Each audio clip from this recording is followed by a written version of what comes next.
It's tutorial time.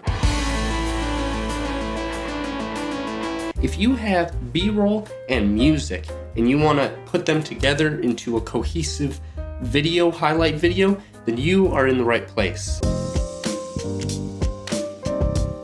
Now, every single project starts with music, okay? The music is the core of your highlight video. You're trying to showcase what's going on. Now, in most situations, you're going to be wanting royalty-free music, which there's nothing wrong with royalty-free music except for the fact that it sucks. Let's go to a place like YouTube Studio here, which is a great free resource with a ton of free royalty-free music that you can use. Fat man, what is this?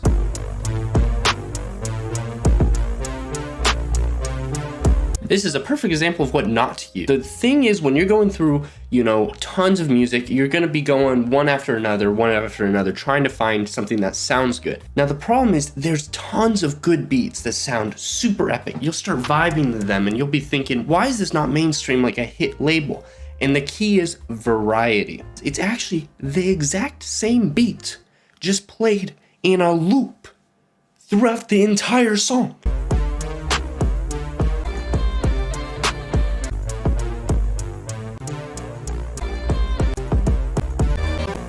If you were to use that in a highlight video, your video is going to become repetitive and slow. Now let's look at a song that's slightly better at doing this. Now if I were to fast forward, eventually it hits a drop where the beat completely cuts out and it shifts its tone. See, now at this point in time, I could shift to something like a nighttime scene, where I could shift the tone and it adds variety to our edit. Likewise, if we cut to the end of the song here and I play it, you'll hear there's a huge barrage of instruments and a big climax that the other songs simply did not have. Someone's calling me. Where's the vibration coming from? Oh, the camera, dang it. My cell phone is the camera. So on top of variety, also make sure that the tone of the music lines up with whatever the subject of your video is. If it's a vacation vlog, give it some cool tropical music. If it's a dance party, give it some EDM, okay? If it's a corporate video, give it some generic corporate elevator music. Let's go to my man Daniel Scheifer over here. Great B-roll editor.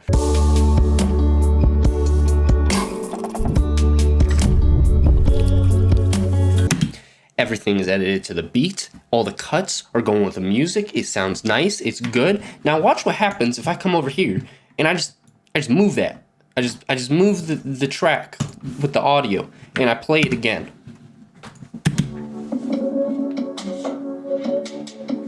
It's actually not that bad, but still, if you have music, edit to it. How I usually edit to the music is I usually extend out my audio tracks and I will look at the actual peaks of the tracks and I will put my edits on those. For other people, it might help you if you just press play, grab your audio track, and just tap M.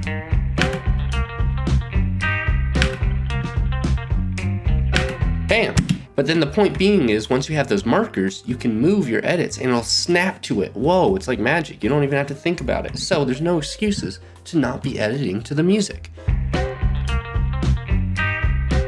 I wanted to say real quick here, if you guys like my content, if you guys like the tutorials that I'm producing, if you could go ahead and subscribe to my Patreon or try to support me, I'm just kidding. You think I'm a charity case? Is that what you think, huh? You think that I need your handouts, begging for YouTube monetization? Nah, I'm an entrepreneur. I don't need your help. I got my own products. You could get over 100 ways to say no to sex. It's a shirt with countless ways to say no to sex, such as, let's play Super Mario instead. Woo! I am allergic to sex. I want to be love, not make love. Or no. Low price of $22.99 something plus $4 in shipping and stuff. You could get over 100 ways. Support my channel today and become a virgin.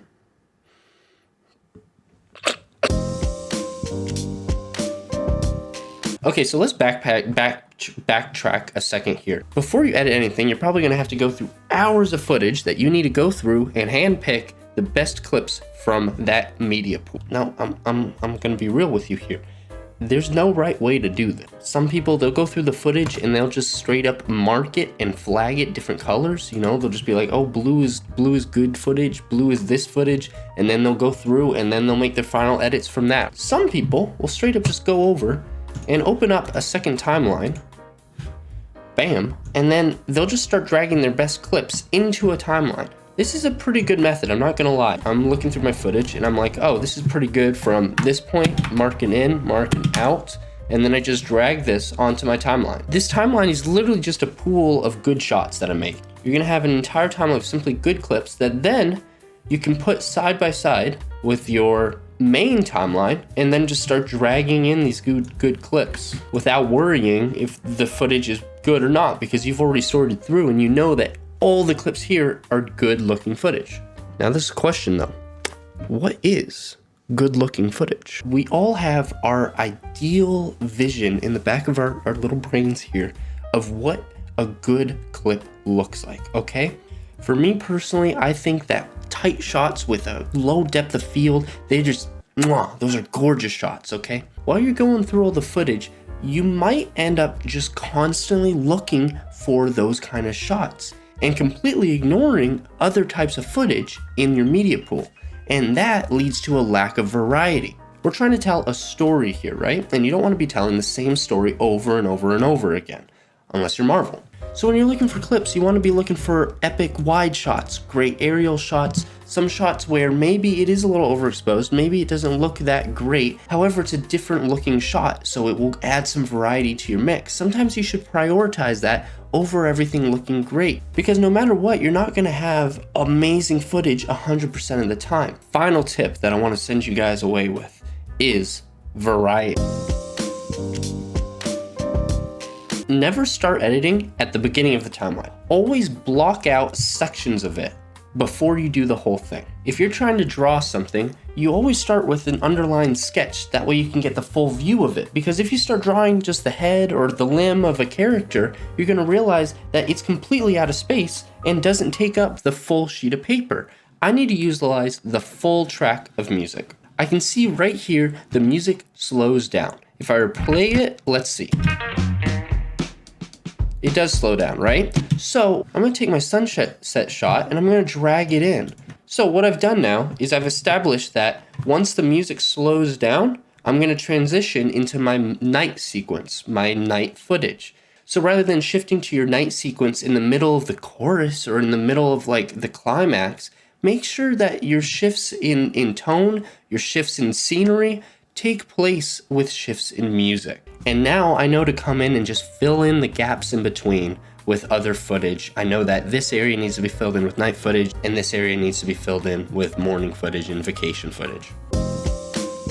Thank you so much for guys watching. If you guys like video, go comment, subscribe, support me by buying merch and subscribe to the Patreon.